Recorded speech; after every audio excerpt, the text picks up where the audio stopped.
За улсын хурлын дарга эрхэм гишүүдээ Төв банкны тухай хуулийн 26 дугаар зүйлийн 3 дахь хэсэг цаасныг үндэслэн Монгол банкны ерөнхийлөгч Санжаагийн наран цогт өөрийн бүрэн эрхийн хүрээнд Монгол банкны тэргуун дэд ерөнхийлөгчөөр энэ хуулийг анарыг томилуулахаар нэрийг нь дэвшүүлсэн бөгөөд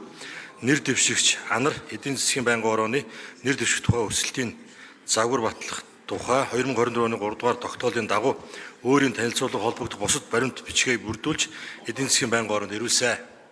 За эдийн засгийн байнгын ороо 2026 оны 6 дугаар сарын 9-ний өдрийн уралдаанаараа Монгол Улсын хурлын чуулганы уралдааны дэгийн тухай хуулийн 130 дугаар зүйлийн 131 дэх хэсэг заасныг баримтлан нэр дэвшигчийн сонсголыг 2026 оны 6 дугаар сарын 23-ны өдөр зохион байгуулах сонсгол даргалагчаар Улсын хурлын гишүүн Б. Жавхлан томилсон. Нэр дэвшигчийн сонсголын тов тогтоох сонсгол даргалагчийг сонгох тухай байнгын орооны 4-р тогтоолыг баталсан бөгөөд Монгол Улсын хурлын чуулганы уралдааны дэгийн тухай хуулийн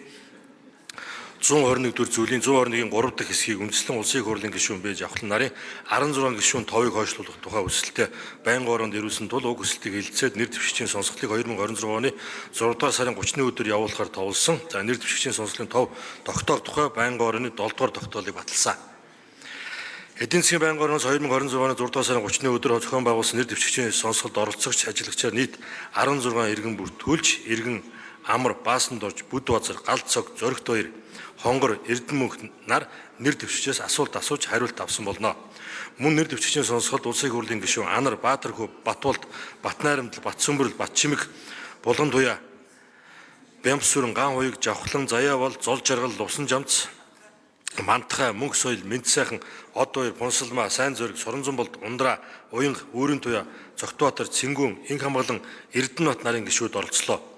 Нэр дэвшигчийн сонсгол явагдаж дууссан дараа Монгол Улсын хурлын чуулганы уралдааны дэгийн тухай хуулийн 133 дугаар зүйлийн 133-ийн 1 дэх хэсэг заасны дагуу нэр дэвшигчийн сонсголд оролцсон Улсын хурлын гишүүд хаалттай оролдож Монгол банкны тэргуун дэд ерөнхийлөгчийн албан тушаалд нэр дэвшигчийн сонсголын тайланг гаргасан байна. За байнгын ороо 2026 оны 6 дугаар сарын 30-ны өдрийн уралдаанаараа Монгол банкны тэргуун дэд ерөнхийлөгч нэр дэвшигчийн сонсгол явуулсан талаарх сонсголын тайланг хэлэлцээд дараах санал дүгнэлтийг гарган танилцуулж байна. Эдийн засгийн байнгын орооны хуралдаанаар нэр дэвшигчийн сонсголын тайланг хэлэлцэх үед Улсын хурлын гишүүн Даваагийн Цогтбаатар Монгол банкны тэргуун дэд ерөнхийлөгчийн оронтой сул дэд ерөнхийлөгчийн бүрэн эрхийн хугацаа дууссан байхад зөвхөн нэг саналд өргөн мэдүүлсэн талаар Монгол банкны ерөнхийлөгч наран цогтоос тодруулаад нэр дэвшигчээс шалгуур шаардлага хангахгүй байгаа арилжааны банкудад авах арга хэмжээ банкны хяналт шалгалтууд банкны хяналт зохицуултыг хэрхэн сайжруулах талаар ИБАН үйлчлэгээ зээлийн мэдээллийн сангийн тогтолцоог өөрчлөх нэг удаагийн хар жагсаалтаас гаргах боломжийг судлах хэсэг талаар мөн арилжааны банкудтай үйл ажиллагаанд бодиттой хяналт тавьж иргэдэд ээлтэй санаачлагтай бодлого хэрэгжүүлэх чиглэлээр ямар ажил хийх талаар Улсын хурлын гишүүн очрот эдийн засгийн өсөлт өндөр боловч инфляц буурахгүй иргэдийн худалдаа авах чадвар муудаж байгаа нөхцөлд мөнгөний бодлогоор эдийн засгийг хэрхэн докторжуулж уул уурхайгаас хамааралтай бүтцийг төрөлжүүлэхэд Монгол банк ямар үүрэг гүйцэтгэх талаар мөнгөний бодлогыг цаашид ямар зарчмаар хэрэгжүүлж бодлогын хүүгээр дамжуулан инфляцийг хязгаарлахаас гадна арилжааны банкуудын зээлийн хөө санхүүгийн зуучлалыг хэрхэн сайжруулах талаар Монгол банкнаас хэрэгжүүлсэн хөнгөлөлтөө зээл санхүүжилтийн хөтөлбөрүүдийн үр дүнг хэрхэн үнэлж цаашид үр өгөөжийг нь хэрхэн сайжруулах талаар мөн төрөлжсөн банкуд тухайлбал орон сууцчлалтын банк байгуулах бодлогыг дэмжиж байгаа эсэх. За энэ банкны салбарын өрсөлдөөн санхүүгийн тогтолцоонд ямар нөлөө үзүүлэх талаар Улсын хурлын гишүүн им Мантхай салбарын бус хүмүүсийг өдөрт галдан тушаалд олноор томилж мэргэжлийн болсон хүчнийг гаргаж байгаа асуудалд ямар байр суурьтай байгаа байгууллагын мэргэжлийн болсон хүчнийг доктортой ажилуулах шатлан дэвших тогтолцоог бөкчүүлэх чиглэлээр ямар арга хэмжээ авах талаар арилжааны банкны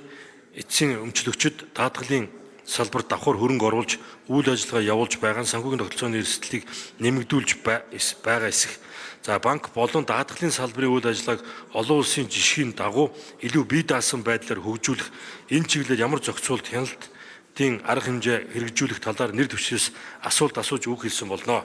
За байнгын орооны хуралдаанаар энх болдын анарыг Монгол банкны тэргуун дэд ерөнхийлөгчд томилуулах талаар санал хураалт явуулах үед хуралдаанд оролцсон гишүүдийн олонх дэмжсэн болно. Улсын хурлын эрхэм гишүүдээ Монгол банкны тэргуун дэд ерөнхийлөгч нэр дэвшигчийн сонсголын тайланг хэлэлцсэн талаарх эдийн засгийн байнгын орооны санал дүгнэлт тогтоолын төслийг хэлэлцэн шийдвэрлэж өгөхийг та бүхнээс хүсье.